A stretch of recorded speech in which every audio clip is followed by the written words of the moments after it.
It's the Fellowship of the Geek Show, a weekly podcast about comics, the comic book industry, and other geek pop culture. Music courtesy of Manny the Martyr. And now, on with the show!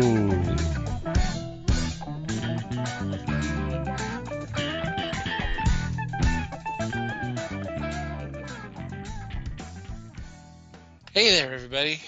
It's the Fellowship of Geeks podcast. My name's Thomas Schick, and joining me for this episode is Mike Marlowe. Hey, gang. Les Webster. Hello, all. And Liz Newman. Hello, everybody. How are you guys doing? Doing pretty good.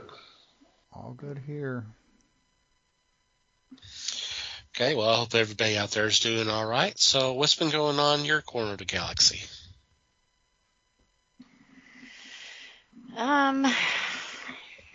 Hell, I don't really have anything, honestly.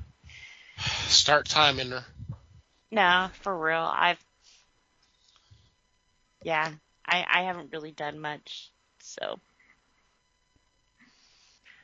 other than watch the movie for tonight. You don't want me to talk about that right now, so. It's kind of a long one, too, honestly.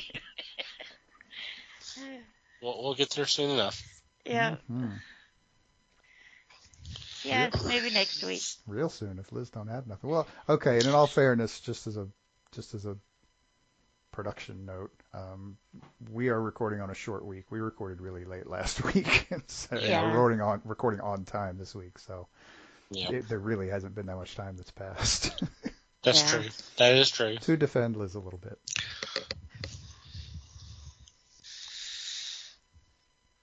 I wasn't sure I was going to have anything either, but I did actually manage to sneak a movie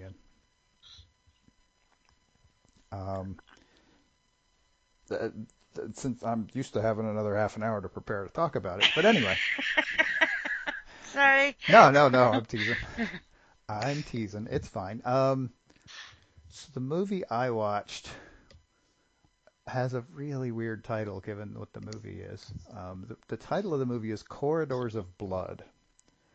This is from 1958, and while it is not a Hammer film, it's got some Hammer stalwarts in it. Christopher Lee is in it. What's the other guy's name? Francis Matthews is also in it. He was the friend in the first Peter Cushing Frankenstein movie. Oh, okay, yeah. But the star of this movie is Boris Karloff. It is his movie for sure. And it's funny. It's on Tubi, and Tubi lists it as horror, crime, and something else. I can't remember what now. I'm blanking on it. But I will say right up front, this is not a horror movie, which is fine. It's actually a pretty good movie. It is the story of a doctor played by Karloff in the 1840s. And his thing is he's trying to figure out how... He's essentially trying to invent anesthesia.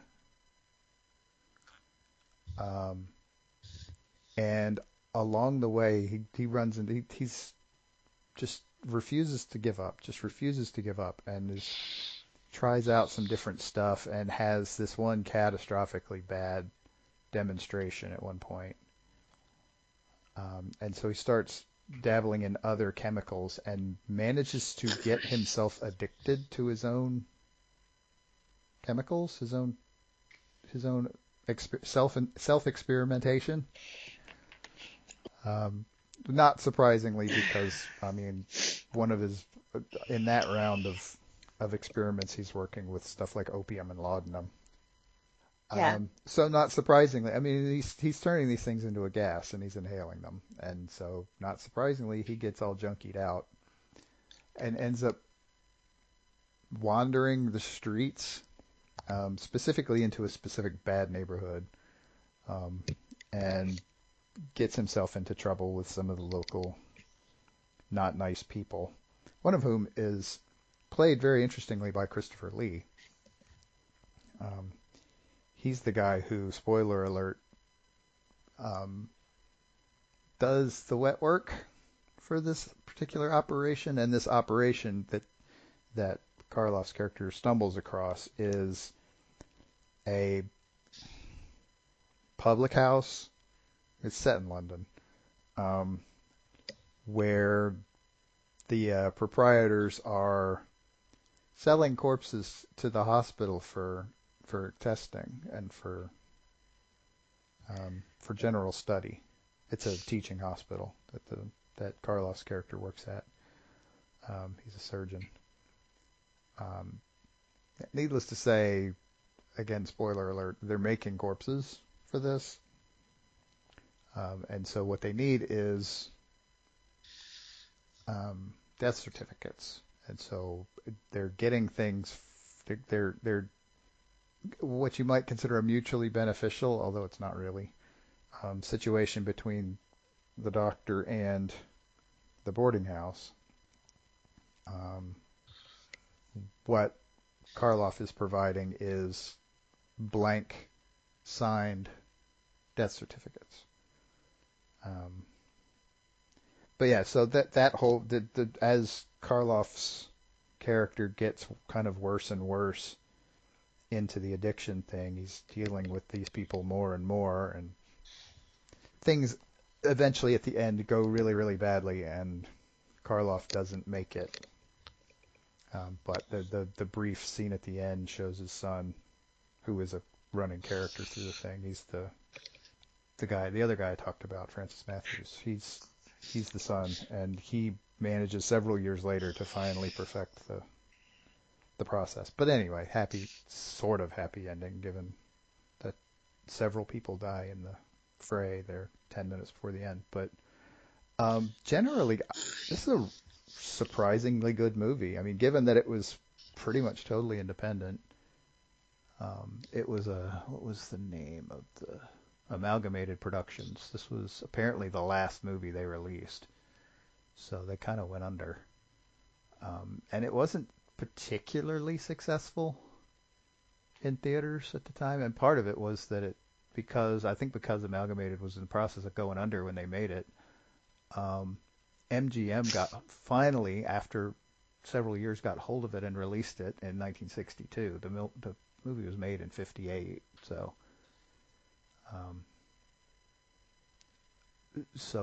one of those post-production hell type situations, where they ran out of money basically even to screen the damn thing. But the story itself is interesting. I think it's worth checking out. It's a good enough movie, and Karloff is really good in it, and Christopher Lee isn't in it a lot, but when he is, he's pretty good. He does, not surprisingly, he does Sinister really well. So, there's that. So yeah, it's fun. Where did you see this? It's on Tubi. Okay. And the title, I mean, that's what it's titled, but absolutely nothing to do with the movie itself, which is probably why it sort of got pigeonholed as horror, because it's totally a horror title, and it's got Karloff and Christopher Lee in it. I mean, you'd think, right? But no, it's a drama. Straight up crime drama, drug addiction and murder in 1840s London. Okay. But it's a fun one. I never knew that they were in a movie together. Yeah, I don't think I did either. That's interesting.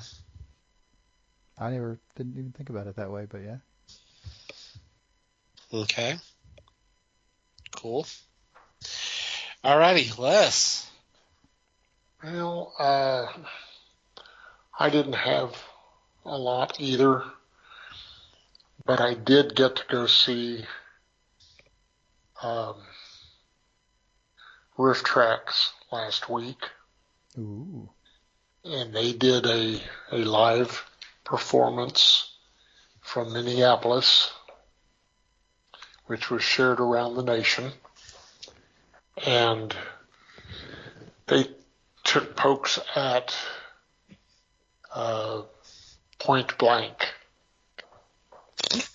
which I thought was tremendous. I thought they roasted it really well, because that was one of those, to me, that was one of those dumbass movies that people were so agog over, because it had Keanu Reeves and Patrick Swayze. Yep. So I was happy that they did this. It was very funny, and they opened by saying, talking to the crowd and saying, "Welcome to you, welcome to the nation, except Fort Worth." They've got a running gag there. They always put Fort Worth down. And I believe it's because one of their shorts one time talked about a flight to Fort Worth. And they just couldn't let it go. But that's about what I did. Not much, but it was fun. Sounds like a good time. Mm-hmm. Yeah. Yeah, those live Rifftrax were pretty good. Yeah. The live cinema Titanics seem to be better than the recorded ones too. I'm not sure what it is. I don't know if it's because of the interaction with the audience or what, but it seems like I enjoy the live performances a lot more. Interesting. I'm not sure I've seen a live one of theirs.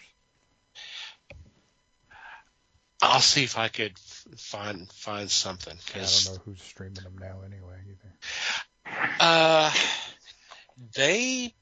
They'll show up on Mystery Science Theater channels. But I don't. But I know on one of the YouTube channels they may do like a day or couple of days of where they'll just, that's all they do is the cinema Titanic. And for those who don't know what that is, that's basically an offshoot of the Science Theater 3000, which was, but it was the for the most part the original people. It was Joel Hodgson, you got Trace Beaulieu, you got Frank Conniff, Mary Jo Peele, and then Josh Weinstein, who was the original Tom Servo and played Dr. Earhart as well. So it's the five of them. And that's what they were doing until Joel was able to get control of Mr. Science Theater again. So. Cool. Yeah. Yeah, I knew they kind of existed alongside. I mean, and even a little before Rifftrax, I think, if I remember correctly. But yeah, because it's different guys. But yeah, because originally Mike Nelson, Kevin Murphy, and oh god, I'm blanking on his name. They were originally the film crew. Right. That's what they started first, and then that died a pretty quick death, and then they came back as Rifftrax, and that's what they've been doing ever since. Yeah. Bill Corbett. What was Bill Corbett? Yes, yeah. Bill Corbett. God. So yeah, and one of the best Rifftrax live is when they did it for anniversary for Mystery Science Theater 3000. They got everybody back together, and they were doing a lot of short movies. That was fun. That was fun to watch, especially the one for what was it? Savings Bonds. That starred George Reeves as Superman. Mm-hmm. Oh man. That's got to be good. Yes. Yeah, that was a good one to watch. Well, for me, yeah, I mean, I don't really have a lot myself. I did notice that Shout has opened up a new YouTube channel called Wild West TV, and they're doing a lot of live. They're doing a lot of marathons. They've got a channel for Bonanza, Lone Ranger, California Gold Rush, or some such like that. It's a show I've never even heard of, and Beverly Hillbillies. It's like, okay, one of these things is not like the others, but okay. I was gonna say, I don't recall that being a Western per se. I didn't realize it until today that that they had a channel for that as part of the Wild West TV. But it's fun. I've been watching the Bonanza. Pretty good. These are, it looks like for the most part, like second season episodes. Which I guess I'd never picked up on it before. When and of course I'm going to say this, and everybody who's watched the show probably goes, "How come you didn't pick up on this?" But when they do the opening credits, they'll alternate the cast. Like this week it may be Lauren Green. It starts off the list, and then next week it may be Pernell Roberts, and the next week it may be Michael Landon, and then the next week it would be Dan Blocker. So they rotate the four. Is it an actual rotation, or are they doing it because one of them is kind of in the lead for the week or something? It's an actual rotation. Okay. I'm like, okay, that's kind of cool, and that's probably how they kind of get around some of the egos. Could be. Can't imagine there being egos there, though. Come on. That's the only thing I can think of. I mean, why else would they do that? Because every other show on Earth, you have the star, and then you have supporting cast, right? And it's a set order. It's a set order, and you figure it would be Lauren Green, and the rest, because he's the dad. But I don't know. It's kind of interesting to see that. It's also interesting that you never really saw it again. I mean, no other show does that. I mean, if they do, it was an obscure thing that nobody noticed there either. But, it's an interesting idea. Yeah. Very cool. Yep. And of course, all the guest stars. There's an episode with Ricardo Montalban playing a Native American, and it was a really good episode. I liked it a lot. A Native American with a Spanish accent, real good. Well, I mean, he's played an Indian, and he's played a Native American Indian. So I mean, come on. If you give him stilted enough dialogue, you can't tell the difference. And they're not going to give the Native American a lot of really good dialogue, because that's not how those shows worked. Yeah, especially back then. Back then. Mm-hmm. So, all right. Remember, Michael and Sarah got a lot of verbiage in his roles. When he did Indians or others. Yeah, he did portray a lot of Native Americans. Yep. He had a great speaking voice too, though. True. And I'm not saying Montalban didn't, but it was a different voice. Yeah. All righty. Before we get into this week's discussion, let's take a quick break. And we'll be right back.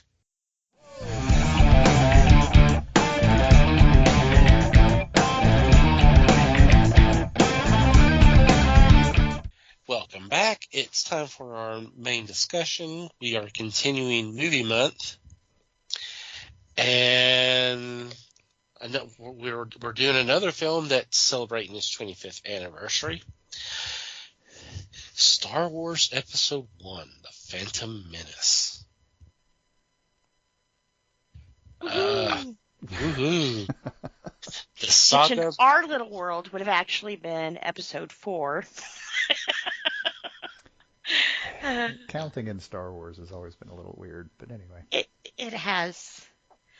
I was trying to explain it to my son, which when I was watching, he was like, I said it was the first of the prequels, sequels, whatever it was. And he was like, was that Disney? I said, I don't know. No. I think the last three are. I said, I don't know. 7, 8, 9 are Disney ones. Yeah. So. Yeah, this one was all right. Because what was it, 18 years since the last one had been released? 16. Yeah. 16. So I think it gave the fans enough that they were happy to have it back. But then they also gave us Jar Jar. So, rewatching this one for the show and everything else, I didn't remember him being as annoying as he was. I don't know if it's just I've been in a mood this week, and it was just kind of a this week. Yeah, I don't know. He was kind of dumb. I mean, not. I think that I've watched the Clone Wars in between watching all of these and everything else. And I had forgotten what they gave us of Jar Jar in the movie. I think had they have given us the Jar Jar that they gave us in the Clone Wars he was in, Mm-hmm.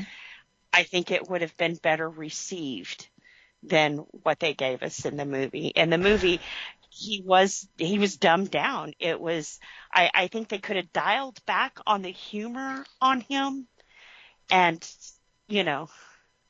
we still would have liked him, or would have liked him in some cases.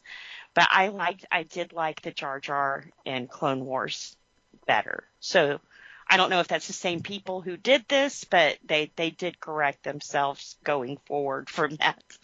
They had to. Yeah. And I also had read that people were upset because they were like, oh, they rely too much on puppets. What? Did you not watch the first three? I mean, I think Star Wars, that's one of the things has always been my favorite about Star Wars is the mix of what we know as, the Muppet puppets and stuff that for their aliens and that kind of thing. I like it.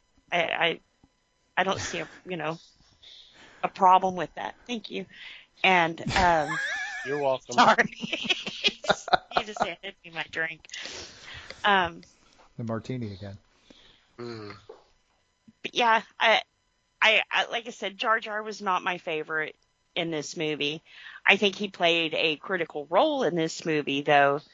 That's why I think they should have dialed the humor back just a little bit with him. Maybe they would have taken him seriously a little bit more, but even the biggest help he was on the battlefield was all by accident. So it was kind of, So, yeah. And I myself, I didn't get the whole Darth Maul in this. They played him up to be this big bad asshole, and then we see the one fight go down and he's gone. Bye. Well, why did you build him up so much? It was a long fight in his defense. And it took 2 Jedi to take him down. It did. And he got one of them. And Spoiler I don't think alert. he would have been taken down had he have not killed Qui-Gon.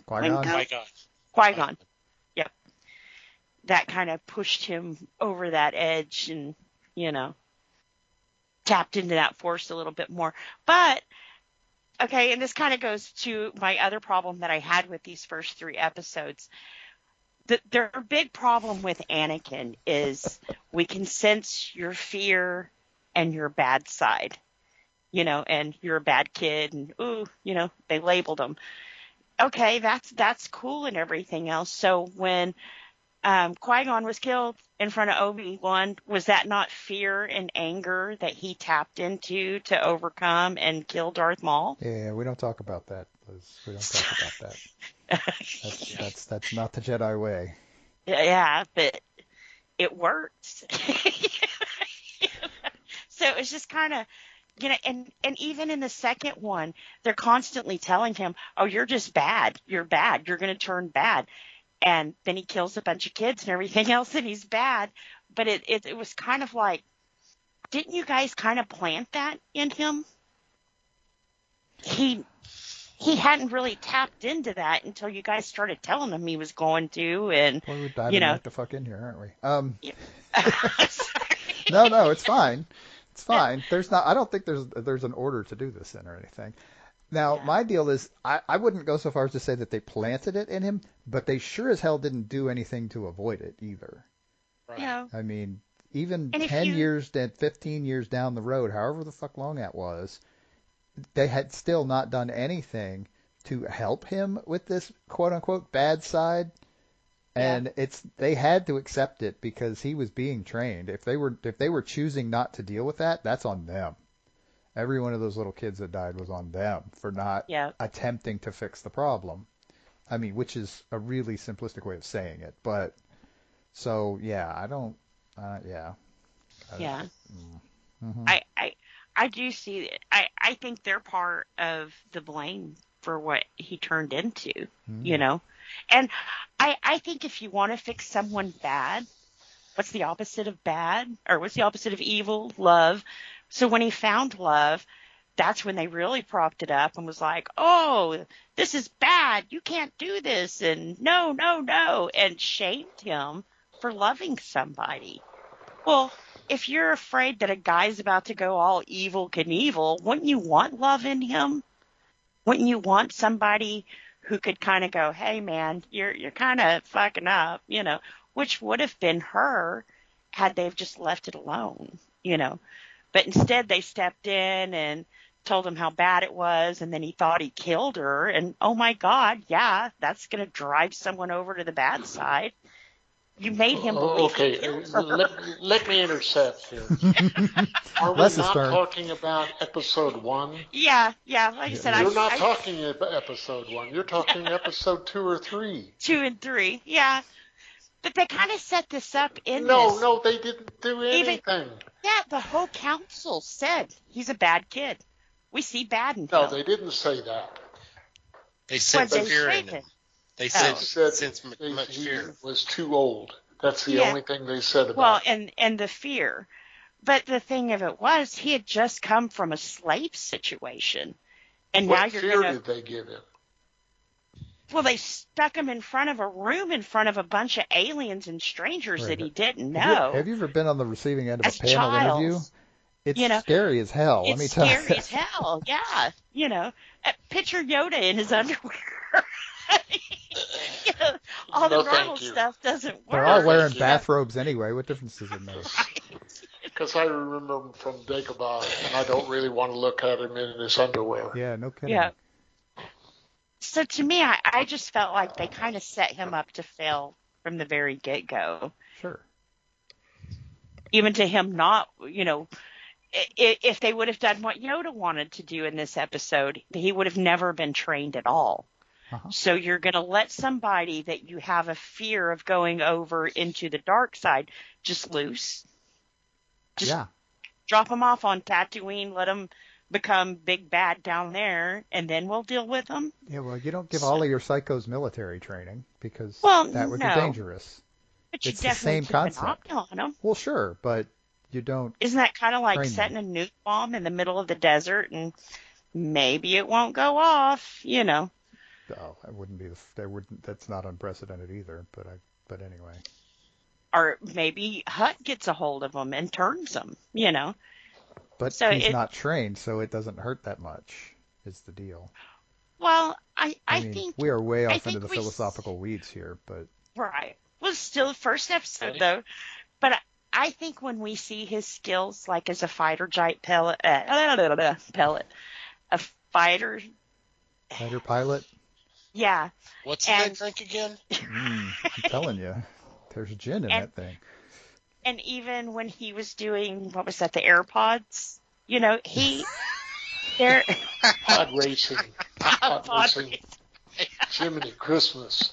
What movie did you watch? Black Hole again? I modernized it.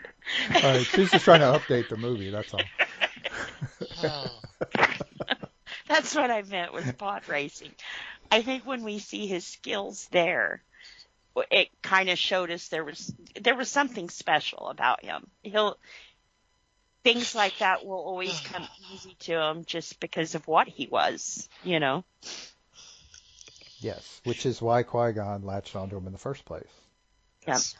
Now, whether Qui-Gon was right to do that or not is an entirely different and much longer philosophical discussion. Well, the whole idea here is that there were significant. The whole purpose of this movie is to introduce this kid and show the list of wrong decisions that was made in dealing with him by the Jedi, and that goes all the way into Episode 3. To be honest, it's just this is. I mean, how do you make the greatest villain the galaxy has ever known? That's what this entire trilogy of movies is about. Yeah. Again, whether that's a good idea for a trilogy of movies is very much open for debate. How well it was done is also very much open for debate. But yeah, the deal is, of course they were screwing this up. There's no way you get Darth fucking Vader without screwing something up. Well, Something has to go wrong on a catastrophic level multiple times for that to happen. So part of what they were sensing is what they did to him. Part of what they were sensing was the explosive that they didn't want to attach a timer to, but they were not smart enough to avoid attaching a timer to it. They failed. They knew what they didn't want to do, and it happened anyway. Yeah. Now, do you think if Qui-Gon, is it Qui-Gon? Qui-Gon. Yeah. Do you think if he wouldn't have died, that would have happened? No, if he hadn't have died, he would have been the one training him and not Obi-Wan. Right. Obi-Wan's mistake was was telling the dying Obi-Wan that he would train him. Making an oath, essentially, was Obi-Wan's mistake. Right. Qui-Gon's mistake was believing that he was the friggin' chosen one.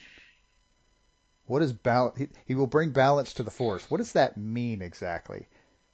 I had thought about this at times, but again, we're moving into like the third movie. But from what I gathered in the first movie, they were having problems in the council. There was so much corruption and, back deals and that kind of thing that it was kind of creating an unbalance. Yeah, the Senate. Okay. I think it was creating an unbalance. You had so much of this, and this was right under their own roof. You had so much of this going on that I hate to say it this way, but it's what it did, but it disrupted the Force. They sensed something wrong, and they couldn't find it. Yep. They couldn't find it because it was extremely well hidden right under their friggin' noses. That's another problem. That's another bad thing that happened in this whole process. Well, because they could look right through Anakin, but they couldn't see that guy. Right. Well, that guy, Anakin's not trying to stay hidden from them. Yeah, true. Palpatine was. And he was very good at it. And I don't think in the first one they revealed exactly who he was yet, had they? Palpatine? No. Yeah. No, that didn't come so much later. Yeah, so we're still I thinking didn't come he till the was third movie. good guy and Yes, except they were telegraphing a bit because, I mean, they literally got the same guy to play him. They were telegraphing to the audience. They weren't telegraphing it in the movie. Right. yeah. They got the same guy with the same voice to play him. So it was pretty Uh, obvious who he was. So yeah. this is a movie. This is a story of his rise just as much as Vader's. Not that we get to that point before the end of episode 1, but still, Yeah. it's kind of And hard to not discuss them all a little bit. Right. Vader was a bad dude. I mean, he was big bad. But not to skip ahead, but we kind of see like in the second and third one, he was almost a lapdog though.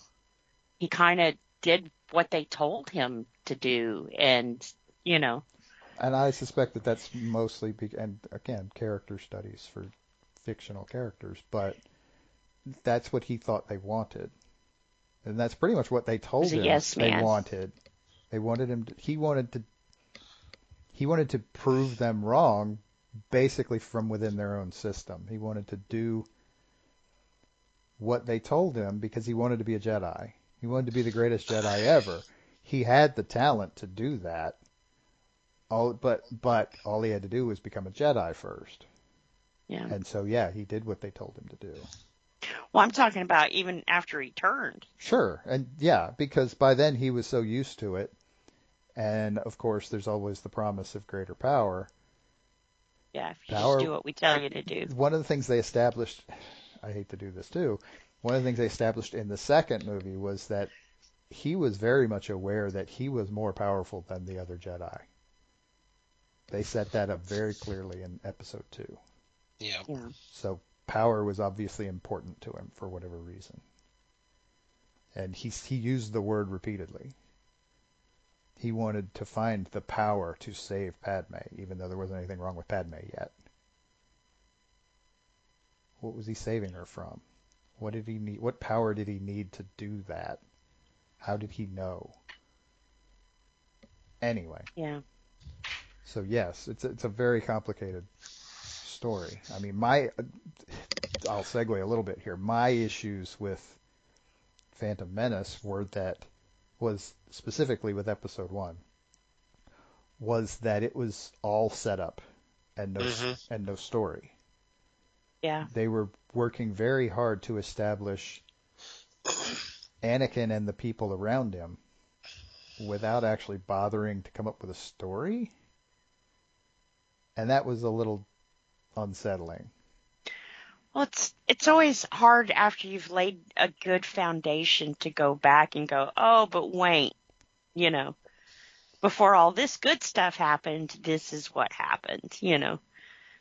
Sometimes that mystery's better left untold, you know. Right, but yeah, and sure, agreed, for sure.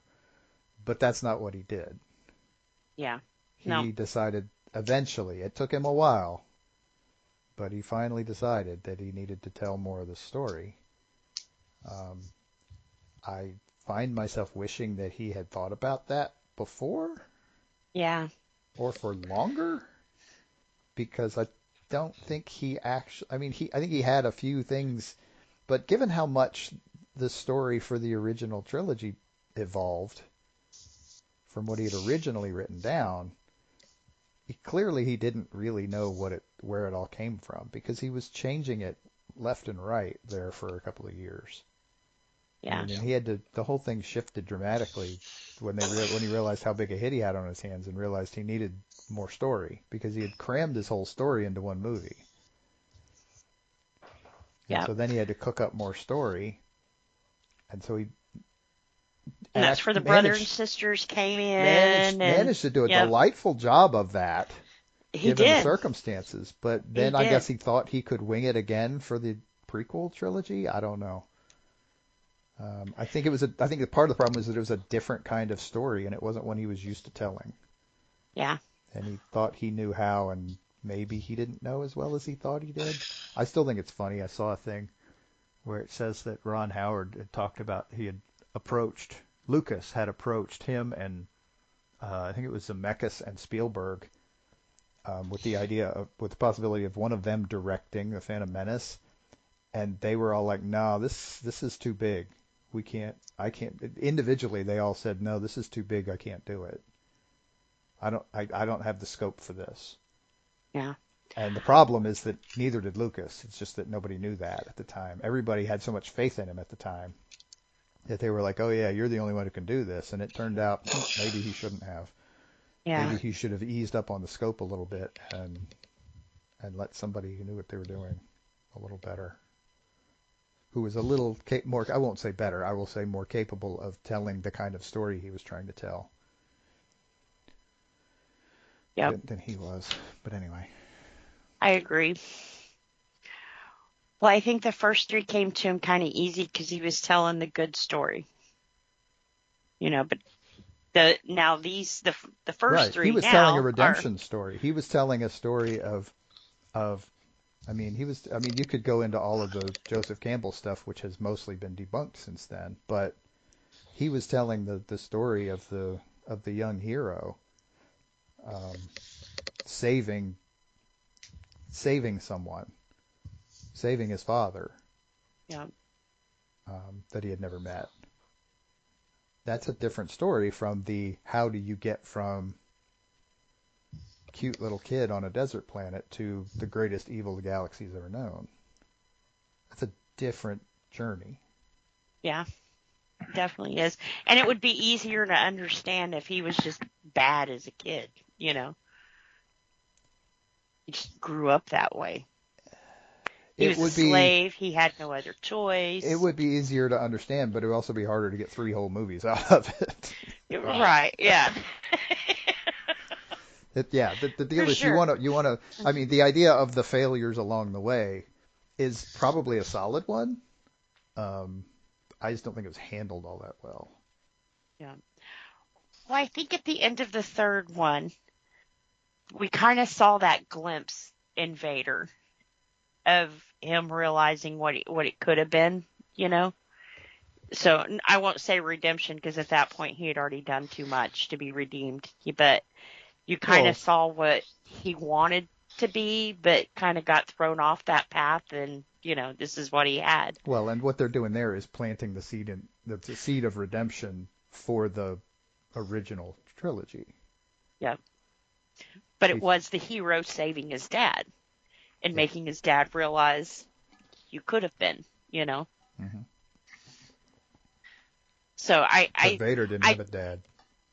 No. So there we are. And read into that what you will. I can see why they made him a cute little kid, because now we kind of got to see where that good glimpse came from, Right. You wanted him to be likable in that movie. Yep. Because he was still likable. And it was just buried real deep. Deep.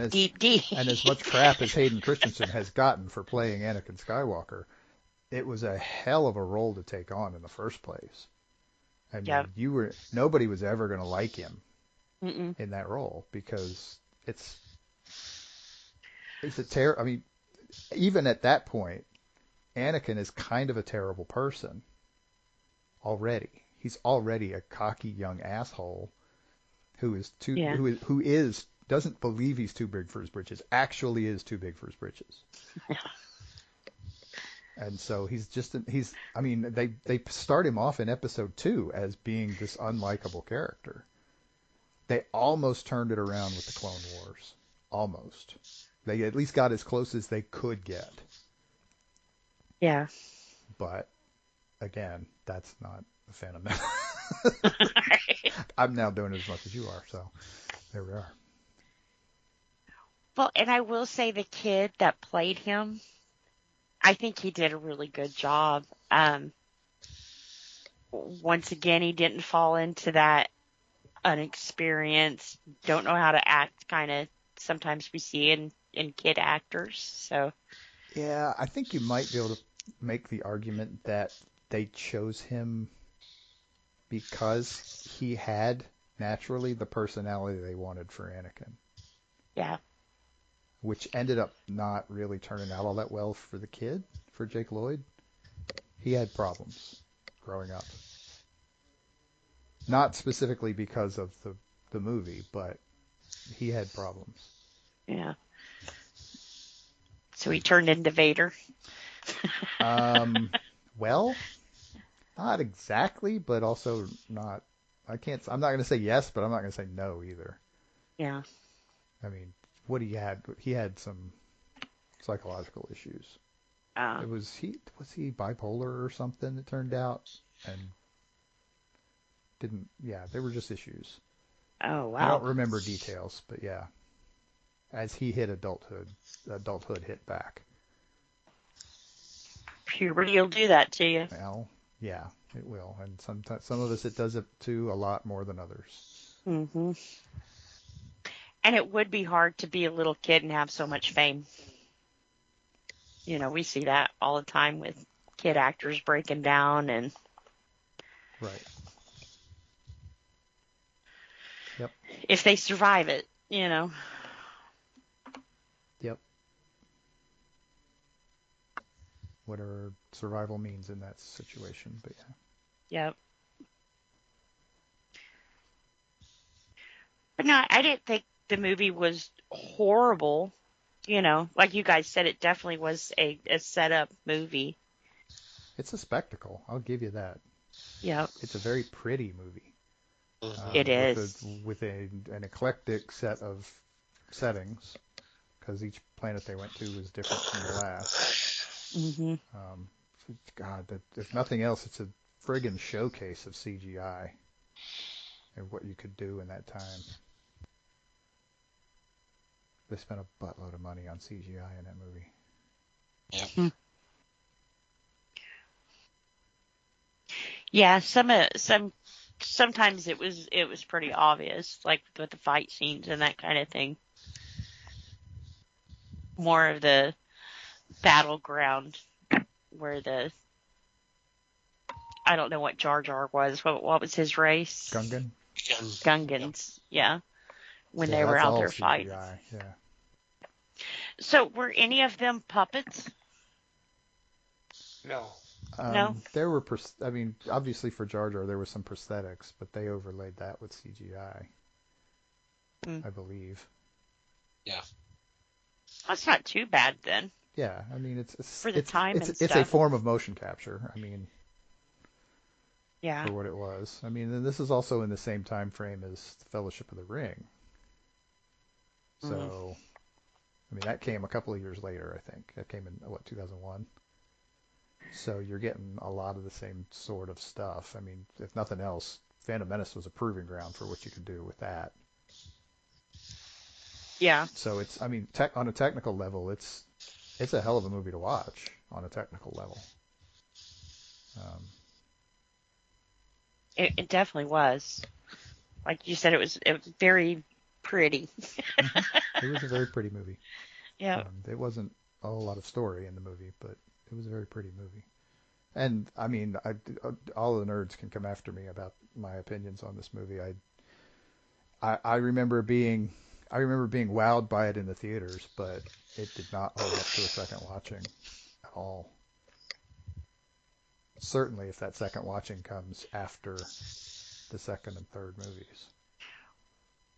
Well, I think when we watched it the first time, there was an excitement from the buildup of the 16 years it had been since we had seen one. Hell yeah. You know? Absolutely. Yep. And I think that carried a lot of this. And they primed that pump hard. I mean, I remember some friends and I went to see all three of the original movies in the theaters before Phantom Menace came out. They released them all. Yep. And we went to see them like the sheep that we were. Yep. No, they were awesome.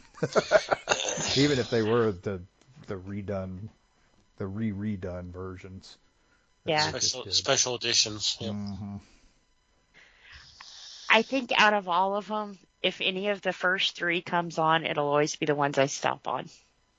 No matter where it's at in the movie. Sure. Who wouldn't? Yep. But like you said, this one was it was harder to go back and rewatch. I think because, like I said, we're missing that nostalgia from the first time we had seen it, and it's not carrying it. Right. But I think for newer fans, with the whole Darth Maul and everything else, it kind of was a exciting addition to kind of get them hyped up into that world, and it worked. Mhm. So It worked on us. yeah. Well, no matter how bad it was, we were going to watch it anyways. Hell yeah. It's, And we were it's going to be excited about it. yeah. We were going to be Same excited way the whole with way through. anything they slap Batman on, I'll always go watch it. And I will never watch that pod racing sequence again because, good God, it was awful. God, it was long. It was so really, long. really, really long. So much of that movie was wasted on that. Yeah. Oh, God. You could get Just it to down show to a you reasonable that- runtime if you cut that out. That guy was a cheat. It's like, well, we knew that before they started the Right. race. It was a showcase to show what little Anakin could do, Yeah. to show just how good he was. That's what that whole movie was about. Was How just skilled. a little badass he is. It's not even skill. It's raw talent. Yeah. He didn't know how to do anything. He picked stuff up and could just do it beautifully. And it's just I mean, he's a little Superman, is what he is. Yeah. And and then he grew up knowing that, and that's where you get episode 2 and how obnoxious he is in that movie. Yeah. But anyway, I'm doing it again. Somebody else have an opinion, please. Les? Let me say bull to both of you. Okay, cool. I knew it was coming. I watched this. I heard that buzz. I watched this again today, and I thought it was still fascinating. I thought the special effects were just unbelievable. Out of this For world, that. you might say. The galaxy But far away. I thought it was well done, well paced. Even the chariot scene, because I've sat through the chariot scene for Ben-Hur. That was Okay. too long too. But yeah. Well, that was just long. Period. I did not think this one was fascinating because of the scenery for it. All of the things that they tossed in there. That's what I enjoyed about this movie. So many things were tossed in here. The Google fish, what was it? Was that it? That attacked the craft they got for the Gungans. Mm-hmm. That bit them, and then a larger fish grabbed them, and then they went into a cave, and like an alligator type creature was there. This to me had a lot of stuff that I had experienced in episode 4, which I thought was, that was the crowning achievement. That makes you want a weekend cereal. It was that much fun. I'm sorry, I don't think that they were trying to drub that he was a bad guy at all. This is a naive kid. Granted, took on bad ideas for the second movie, episode 2, not episode 1. I said it was hard to describe one without the other, man. It was. No, yeah. it's easy. This is a different movie.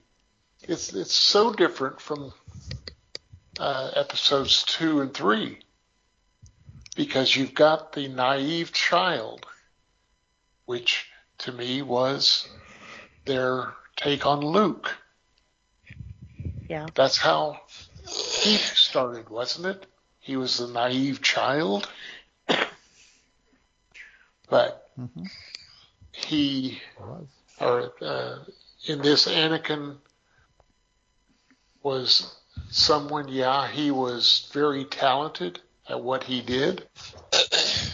It wasn't that he was taught by it, because if you recall on the Naboo flyer, he was sitting with the pilot and pointing out what did what for the flight.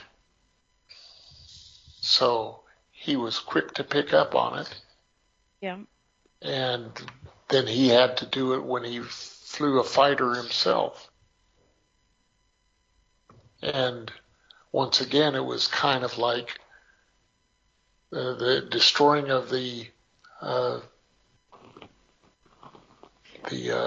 space station was like the Death Star.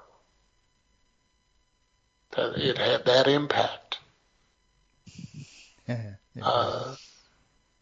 Although I don't understand how that happened, and I don't think he did either. Maul and the others didn't blow up with it. They were on board that ship. No, right? They were on the planet. They were in the Citadel, in the capital of the. Oh, okay. Sorry. Yeah. Okay. Which is where Anakin started out in all of that too, but he jumped in a ship and it magically flew him up there so that he could magically destroy the space station. Well, of course, he wanted to shoot the robots first because they were against Amidala. Mm-hmm. And that was one of those hero movies or hero scenes. The only thing I had a problem with, other than hearing it, I watched it this time with the captioning on, which was great, because then I could follow what exactly was going on. But the problem I did have was the evil guys, the Traders? The Trade Federation? Yeah, the Trade Federation were talking with Sidious, Darth Sidious, and right behind him is Maul. And he says, I will send Maul down there. Okay. Later in the film, Maul appears. He says, I'm Darth Maul. And they have this astonished look. I'm going, what the hell, guys? You've already met him. You called for backup. What the hell? Yeah. I told you he was coming. Right. So that's about the only real problem I had with the movie. I think the makeup threw him off. Probably. But he was visible. Oh, yeah. Okay.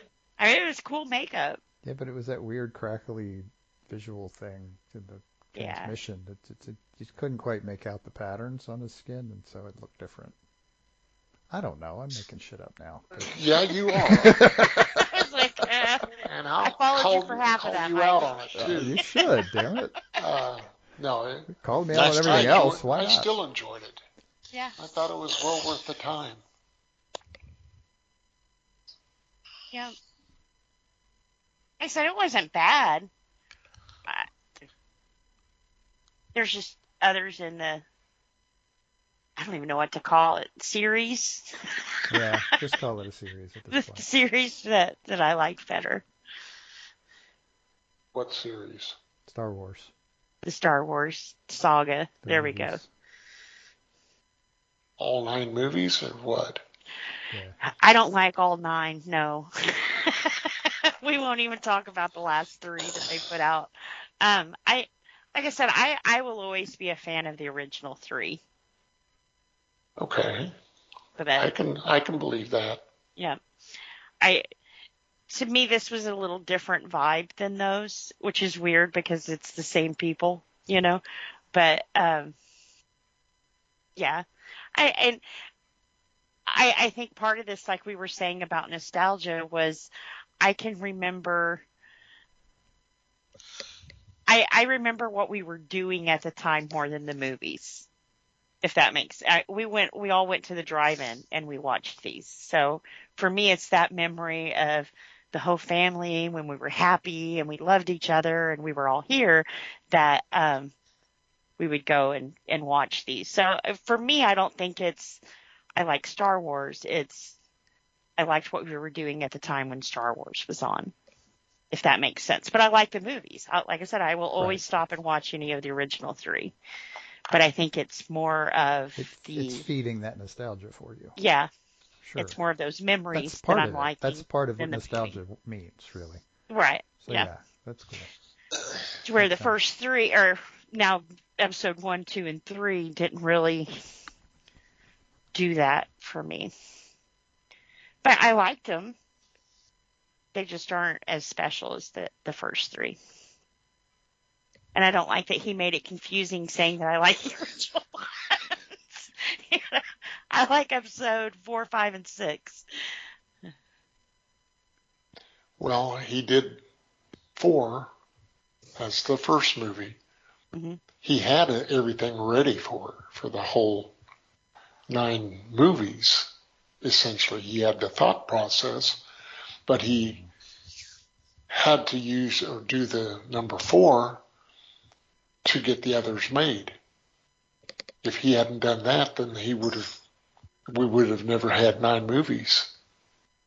Everybody took into number 4, episode 4, and then it was able to expand. Yeah. Both front and back. So to me, that says he gave us the best of the best. But yeah, like I said, just being a nerd, I'll always watch Star Wars. But I would prefer if it was episode 4, 5, or 6. Or Mandalorian, or... There would be no Mandalorian. Think about that. Yeah. Very true.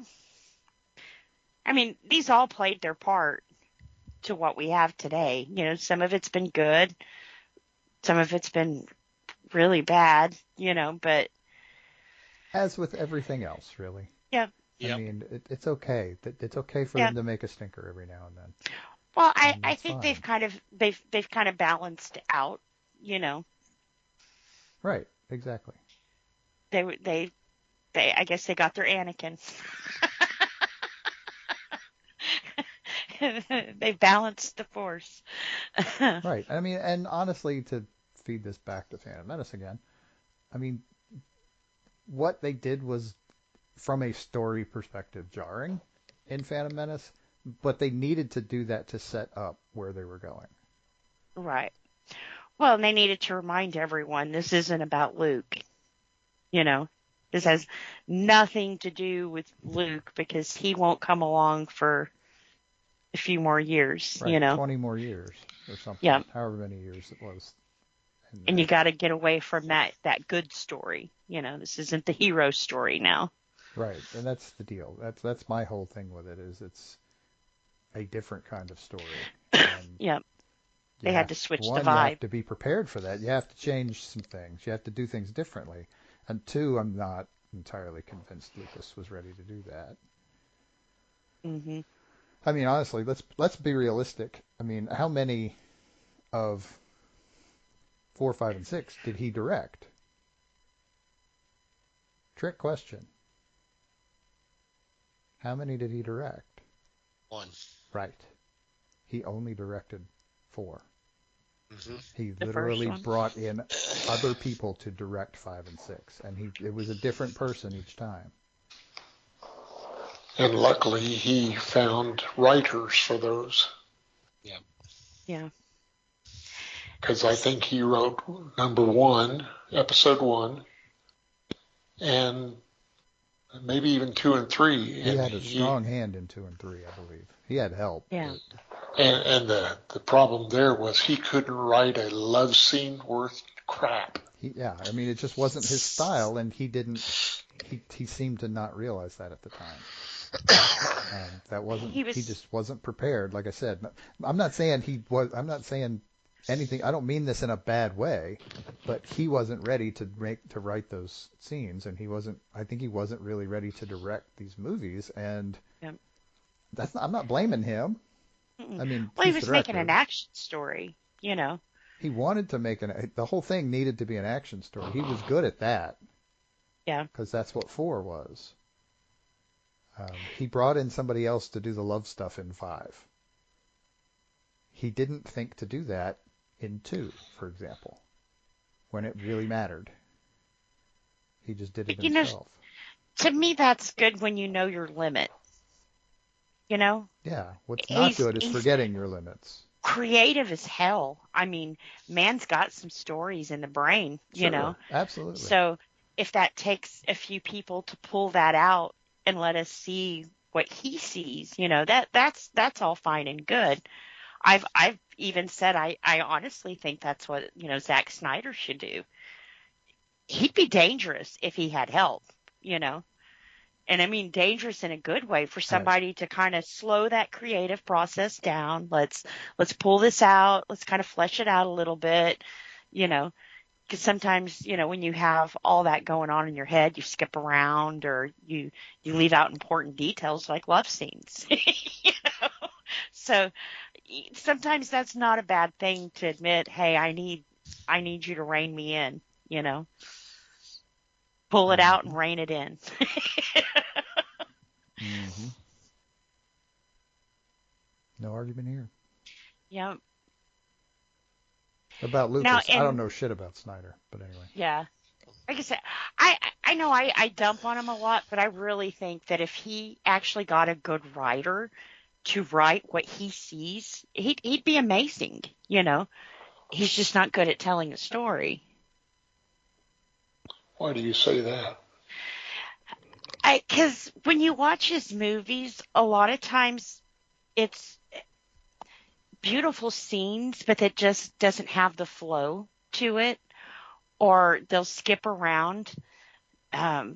His blur out thing drives me batty, where it's like, okay, you don't have to tell me who to look at, you know, by blurring everything else out but that one person. Just show me the scene, because he works so hard on making a beautiful background, and now you've blurred it all out. Right. You're getting your best special effect from a freaking Zoom call, then you're probably not doing it right. I'm just saying. Yep. And his fight sequences, he feels like he has to slow it down. And hey, when you're delivering that final blow to where you're killing that, you know, who you've been fighting all movie long, hey, that's cool. That works then. But every single one of them, it's like, dude, they're not that special. I mean, you know, just keep the pace going and, you know, so some of his movies I can see a good story. He just didn't tell it right. He didn't get it there. I don't know.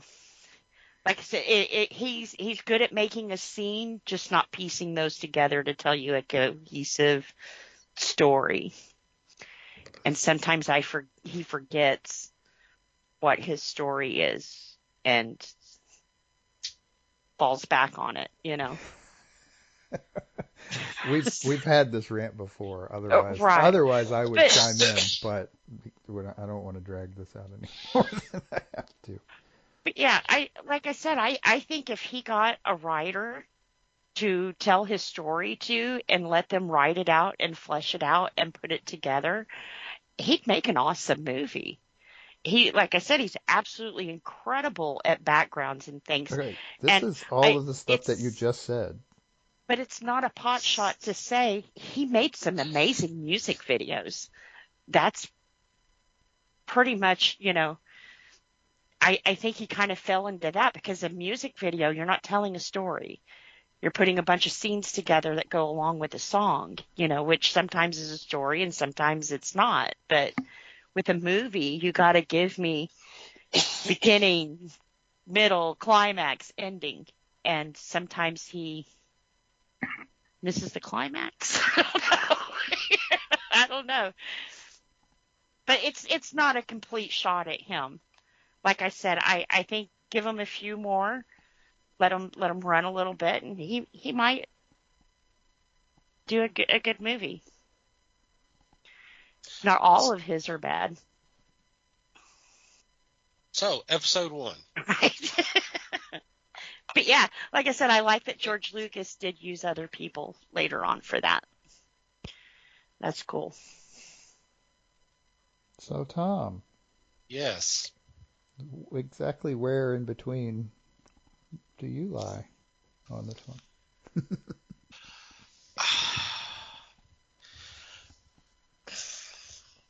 I mean, I saw this movie several times at the big screens when it was first out, Mm-hmm. because the visuals. I mean, you talk about the visuals. It was incredible to see, and me being a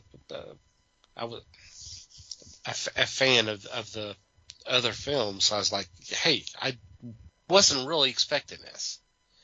You know, yeah, he talked about he's gonna expand the stories sometime down the road, but hell, 16 years. We had stopped believing him at that point, Yeah. basically. I mean, I agree that this is nothing but a 2+ hour setup for everything else. I mean, the fact that some people, I've read several different types of blog posts or articles, that kind of thing, discussing how do you watch these films and kind of proceed and kind of, I mean, do you watch them in episode order? If you do, then the big reveal in episode 5, Empire Strikes Back, loses its impact. Some have suggested, well, you go ahead and you watch episode 4 and you go watch episode 5, then you go back and see the prequels. But in some cases, they leave episode 1 out. It's like it's not really needed. If it's, just go ahead and watch Attack of the Clones and Revenge of the Sith, and then you go back and do Return of the Jedi. Yeah, if you do that, you're doing yourself a great disservice by leaving out Clone Wars. Yep. Well, true. I mean, yeah, watch Clone Wars as well, but I mean, if he had done A New Hope as basically a setup for everything else, yeah, we would not have the other films. I think that was a luxury that he really did not need to do. You start the film with Anakin already being Obi-Wan's apprentice and all that, and then the second film could be the Clone Wars, and then the third one obviously still stays Revenge of the Sith. Yeah. And you still would have accomplished it. You still would have accomplished everything you needed. I mean, it's sad to think about. You could basically whittle down a Phantom Menace as exposition in the next film, and achieve the same thing. It seemed like it was nothing. I mean, you mentioned setup, but it was also a chance for him to do the pod racing thing, because he was a hot rodder as in his younger days. So he wanted to kind of do that. So because he hadn't gotten enough of an American Graffiti, for crying out loud. Well, right. But not to the Star Wars audience. Fair enough. I mean, what's even worse is the pod race was 4 laps, and we see 3 of them in the theatrical version. If you watch the DVD version, he put the 4th lap in there, so it actually makes the movie longer. Oh man. How long was that race? 2.5 minutes. It's all that it needed, but how long did they actually take? A bit longer than that, for sure. A little bit longer.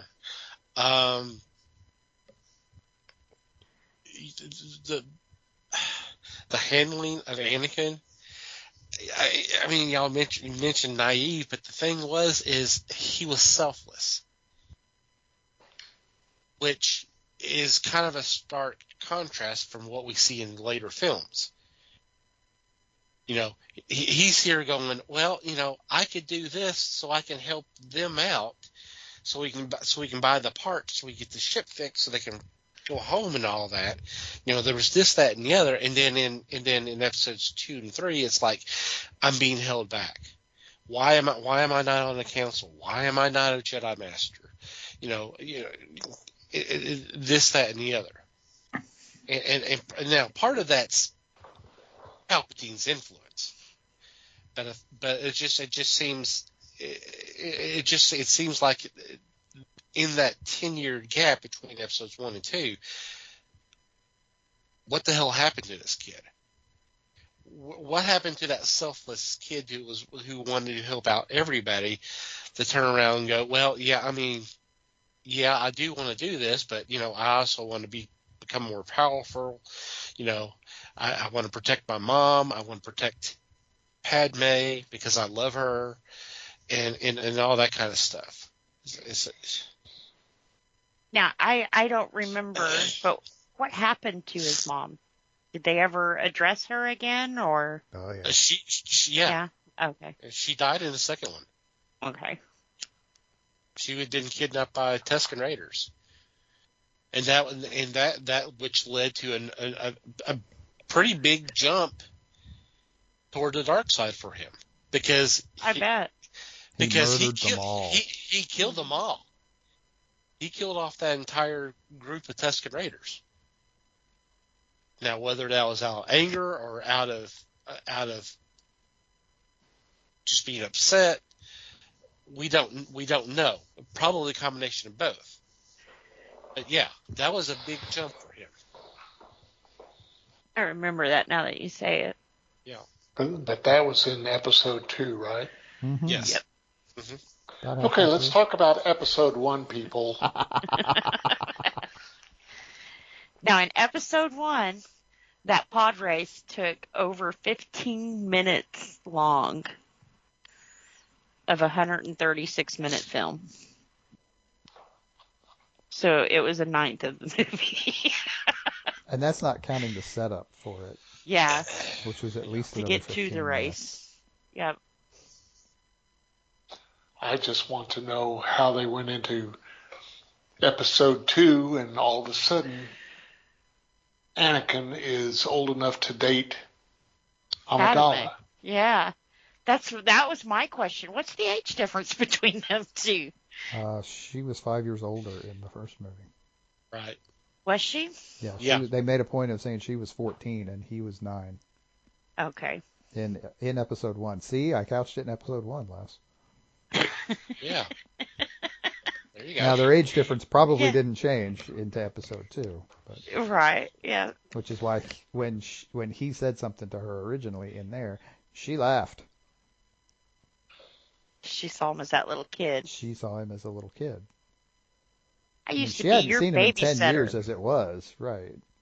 Yeah. But, yeah. She saw him as a little kid. So she was kind of made queen young. Yes. Mm-hmm.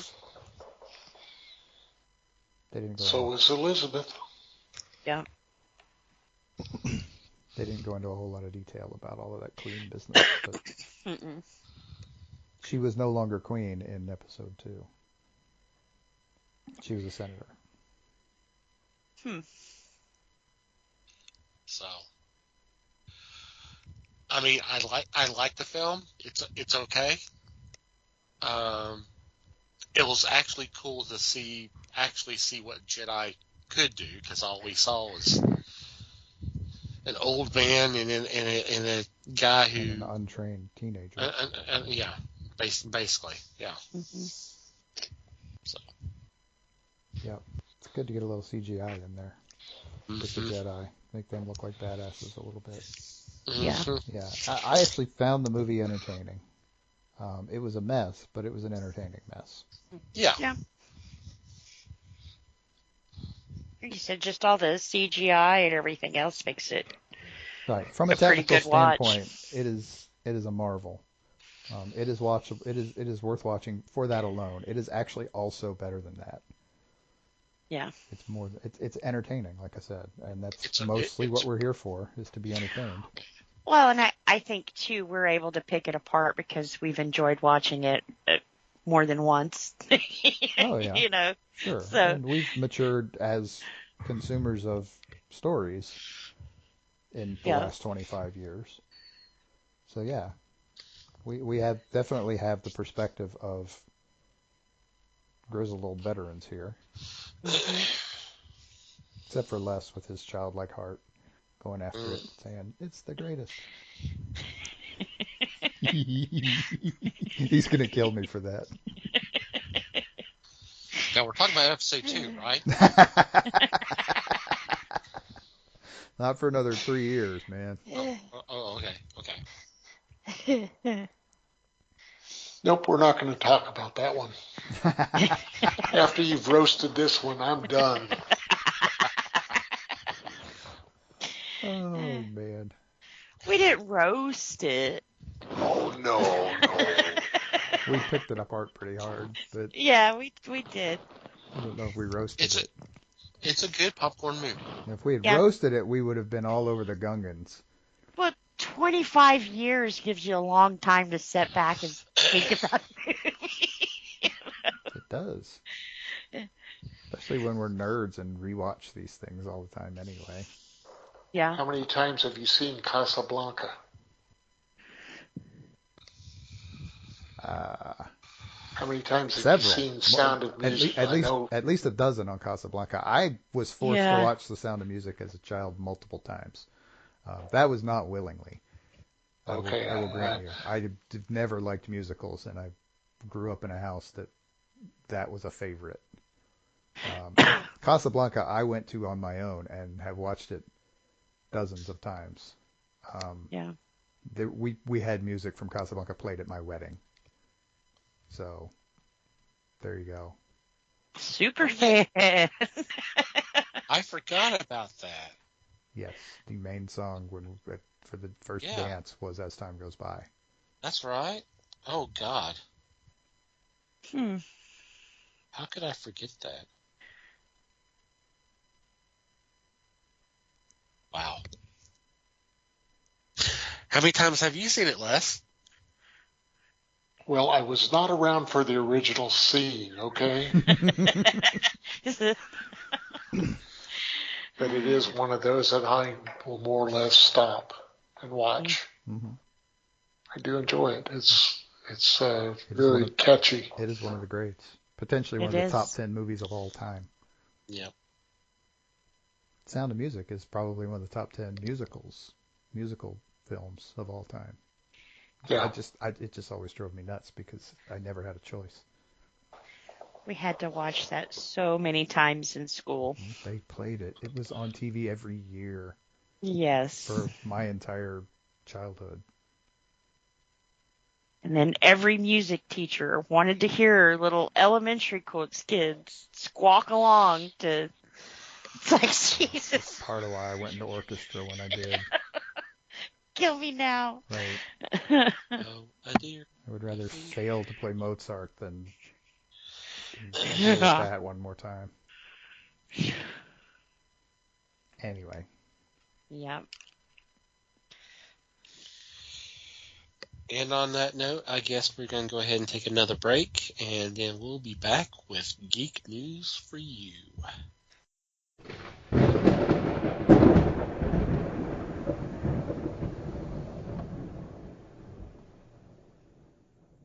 And we're back. It's time for Geek News for You. In this segment, we bring a couple of news items to the table for discussion. And this week, it's Liz and myself. And Liz, would you go first, please? Alrighty. This week, I guess August 9th, the Borderlands movie finally came out. I'm kind of surprised it's tanking. There was a lot of build up to this. I What's think they there? were kind of, well, from what I had seen, they had what was it? Kevin Hart was all over the place talking about it.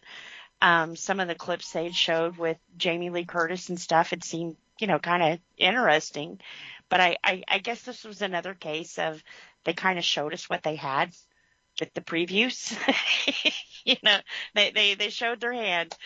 But it came out on Friday, and after the weekend box office reviews and everything else, they're saying it squeaked in at $8.8 million, which is about 6% of what it costs to make and distribute. So kind of surprising. I'd also read in another article that when it premiered and came out and everything else, it had a 0 rating on Rotten Tomatoes. So it's kind of like nobody is really interested in this. Okay, just as a perspective thing, you say that they plugged the shit out of this movie.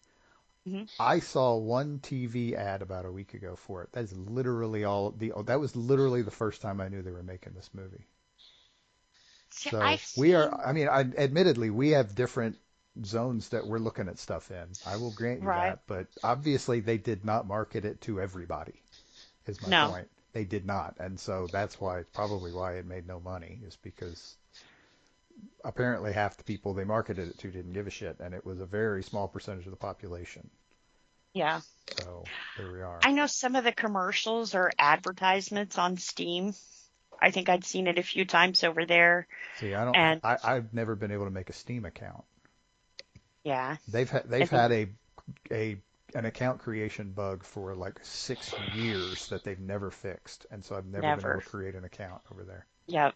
And if you make it online, it's hard to sign onto the offline Steam, which you have to play games and stuff.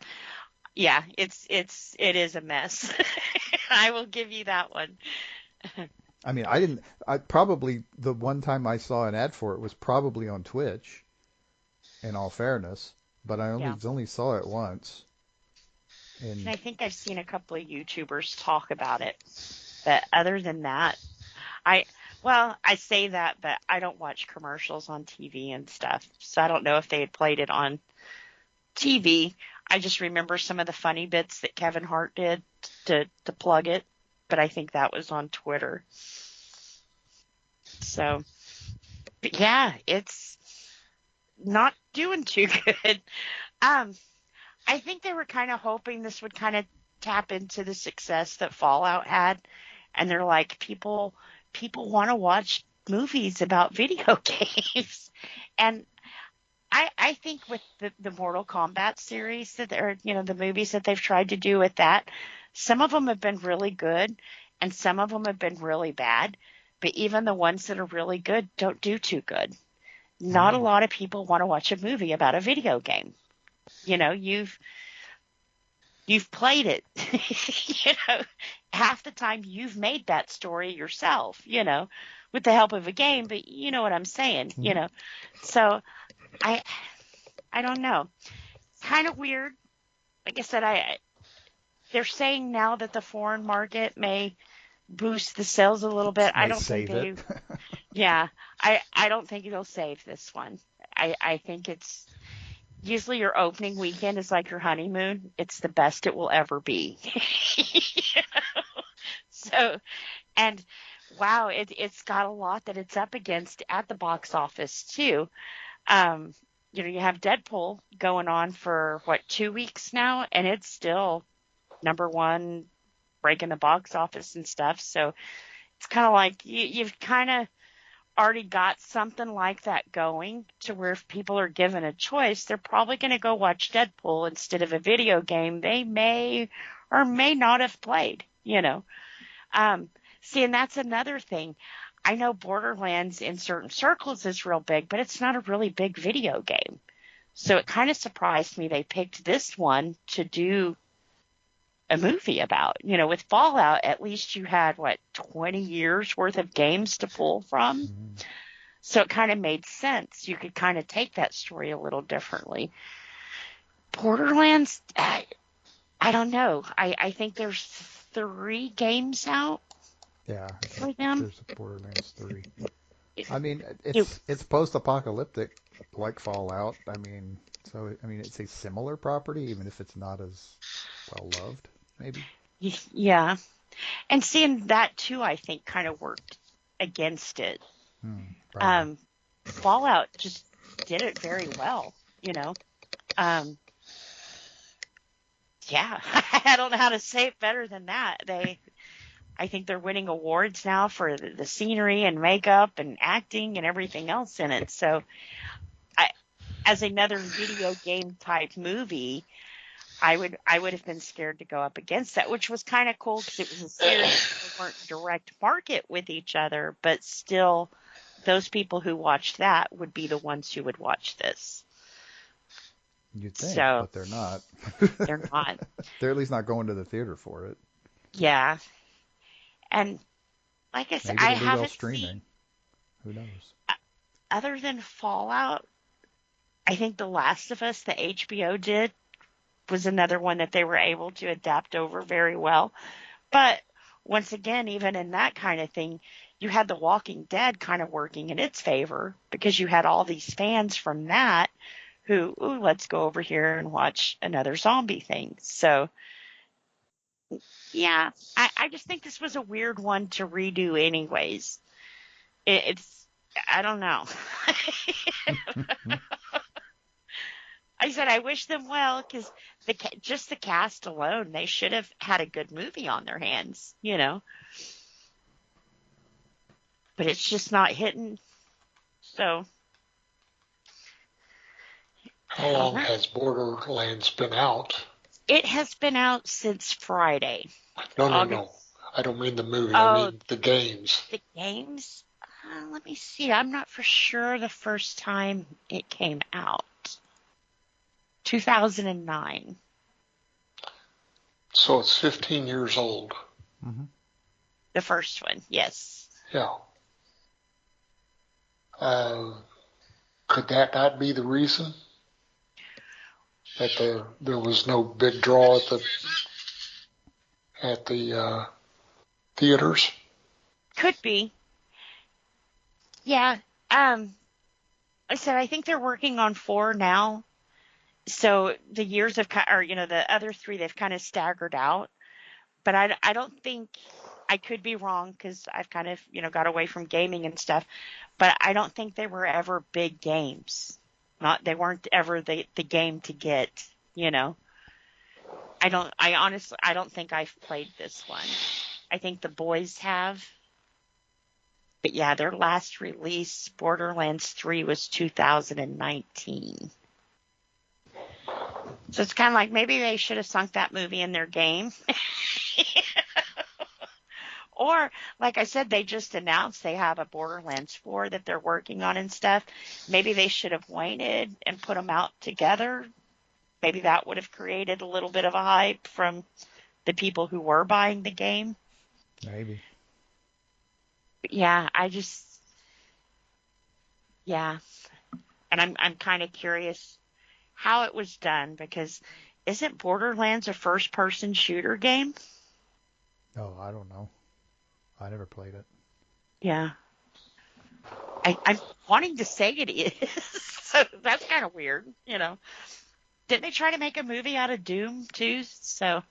No, they didn't try to make a movie out of Doom. They made a movie out of Doom. They did. Starring The Rock. Whether it was wasn't a good movie or not is another question. Yes, The Rock was in Did it. about as well as Borderlands here. And the answer to that, it was not good. Yeah. Yeah, the budget was a little lower, I think, but It introduced me to Carl Urban, though. Well, there you go. Ah. There's a positive. Yeah. But sure. Gave us a decent Dread movie finally. There you go. You know, just because you said Carl Urban, it still freaks me out every time I watch The Lord of the Rings and I realize that's him. Aemir, yeah. It's like, dear Well, God. I mean, he looks totally different as a blonde. yeah, that doesn't look fake at all, does it? Not at I all. had also seen him in one of the Bourne movies. I do not remember which one. I think it might have been the second one. So so one of the first times I saw Carl Urban, I got to see Matt Damon kick his ass. Ah, yeah. But anyway, yeah. Yeah, that's crazy. So yeah, we'll check back in this coming weekend and Keep an see, eye on it. because you know, see what the international numbers did to it. Like I said, I don't know. I mean, I know you have places like China who's got a big gaming circuit there. Um, Maybe if they don't ban it for some weird reason, because they do that a lot there. Mhm. So I don't know. We'll see. We'll see where the gamers are, but it's not here. Not for that one, anyway. It's not for this one. It's rough. Yeah. Okay. On August 2nd, excuse me, Utah State Board of Education released a list of 13 book titles that are banned from all schools No. for the state of Utah. And among this list is a graphic novel. It's the only graphic novel titled Blankets, which was written and drawn by Craig Thompson. It won Best Writer, Artist, and Graphic Album. I won 2 Eisners in 2004 for Best Writer, Artist, and Best Graphic Album. It also won Harvey Awards for Best Artist, Best Cartoonist, Best Graphic Album of Original Works. Like I said, this is among a list of 13 books. 6 of them actually are books written by Sarah J. Maas, and also included is Judy Blume's Forever.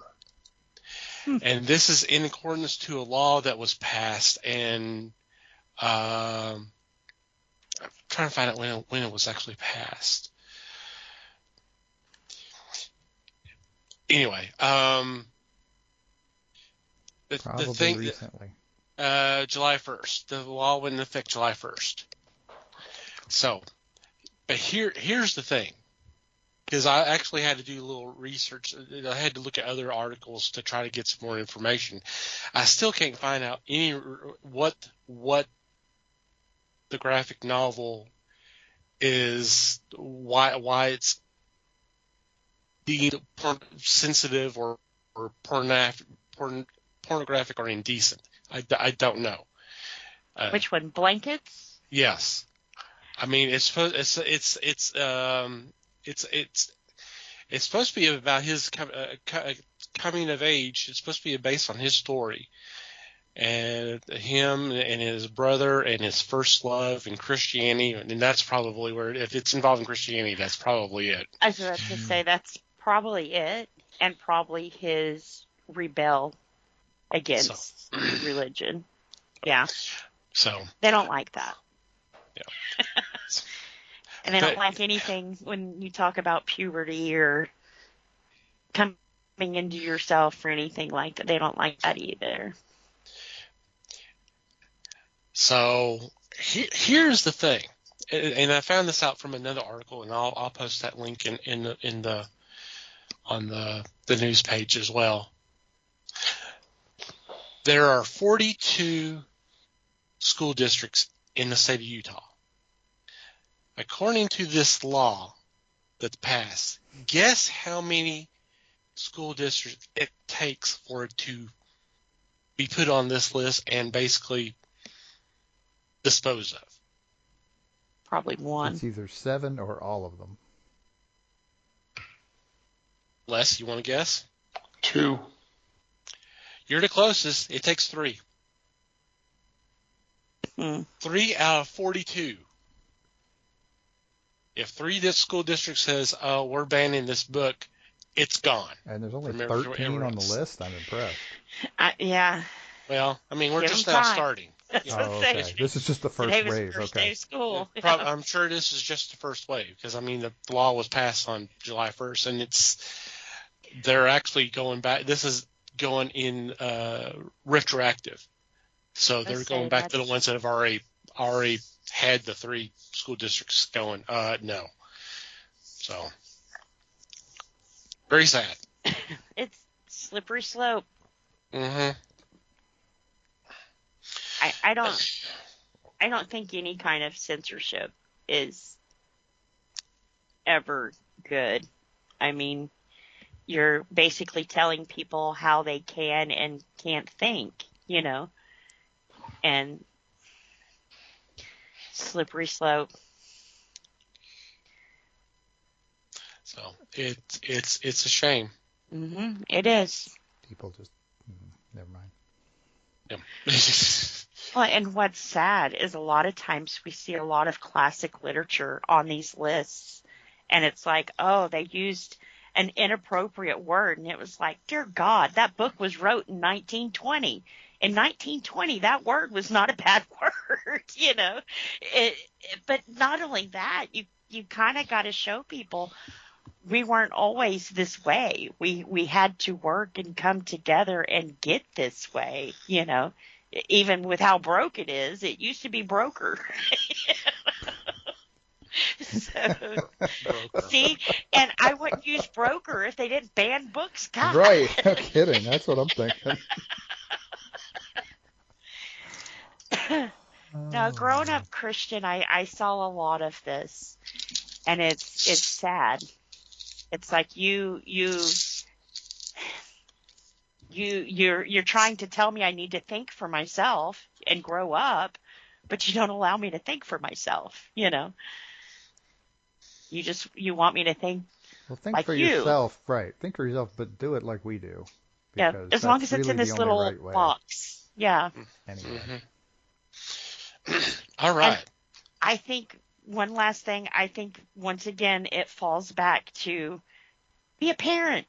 If you don't want your kid to read a book about sexuality, then don't let your kid read that book. But don't make every other kid suffer because you don't want to be a parent and want the school to be a parent to your child.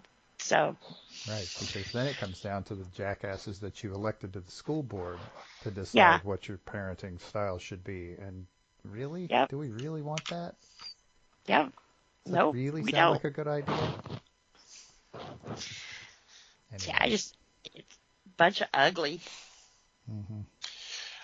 All right. Any special shout-outs or mentions this week? Not me. No. Just watch the movie. Yep. Yeah, watch the movie. Watch the movie. And make your own opinion. Absolutely. Yeah. Not like those For dopes sure. I work with. Hey, we said we liked it. You said make your own We opinion, just so didn't we want to did. watch a marathon of it.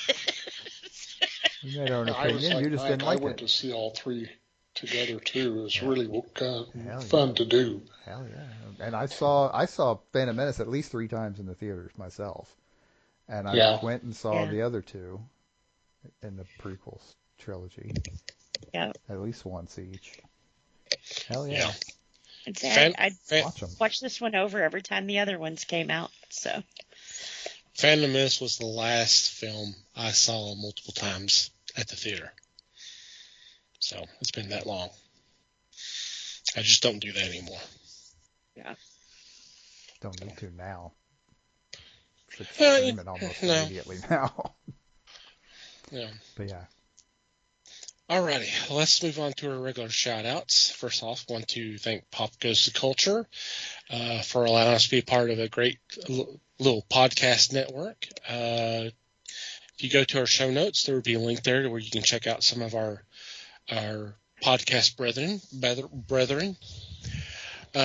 We also want you to check out the fine men and women who have been kind enough to spread the word of the fellowship on Twitter or X by reposting our links, and that is Podern Family. Best way to do that is do a search, #Podern Family. That's all one word. Just scroll through, and whatever catches your eye, click on that link and download that episode. We hope you have a great time listening to them. Want to thank Manny the Martyr for supplying the music to our podcast. In our show notes, there will be a link where you can check out some of their other music. And finally, you, dear listener, thank you for downloading and listening to today's episode. We value your feedback. Email address is email@thefellowshipofthegeeks.net, or you can go to the website and go to the About Us page, and there's a contact form you can fill out there. You can join our Discord. We do have a feedback section in there, so you can post your thoughts. We also post a lot of news items, stuff for discussion, stuff to laugh at, stuff to just to enjoy. We do some activities on there, so come join us. Sign up for Discord's free. The app is free on all the app stores. We do have open invitation on our homepage. Social media, we're on Facebook, The Fellowship of the Geeks. On Instagram and Twitter, we are at Fellowship Geeks. If you want to follow our personal Twitter accounts, Mike can be found at Mikey Geek. Liz can be found at LN_Geek. Les may or may not be found at Fake Les Webster. And I could be found at Tom TC Geek. And from wherever you download our episodes, if you'd be so kind as to rate and review the show, it'd be greatly appreciated. Anything else before we say goodbye? Just thanks, everybody. Yep. Thanks, everybody. Appreciate you listening. Thanks for listening, everybody. We appreciate the support as always. Until next time, geek on, my friends.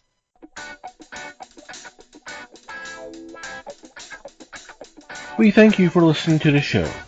Comments, suggestions, and questions can be sent to email@thefellowshipofthegeeks.net. You can follow us on Facebook at The Fellowship of the Geeks and on Twitter at Fellowship Geeks. Until next time,